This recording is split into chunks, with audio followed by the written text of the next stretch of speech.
Mi amiga Jimena. ¡Jimena!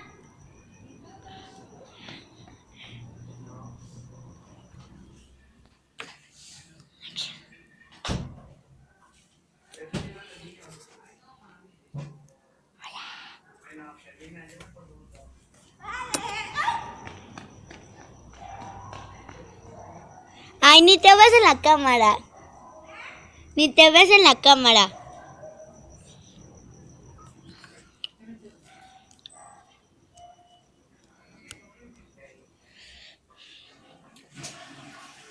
Mamá. Mamá, ¿te puedo entrevistar? No, hija, ahorita no. Ándale. ¿Te puedo entrevistar? Sí, ¿Tú qué crees sobre las amigas? que son buenas, que te quieren. Pero, ¿qué crees que si una amiga te falla, cómo, o sea, cómo? O sea, ¿cómo crees que cómo descubrir que no es tu amiga? Cuando no es honesta, no es amiga. Bueno, gracias. ¿Tú qué opinas, Gregorio? Hola, Emi. Bueno, no quiero que la entrevistemos.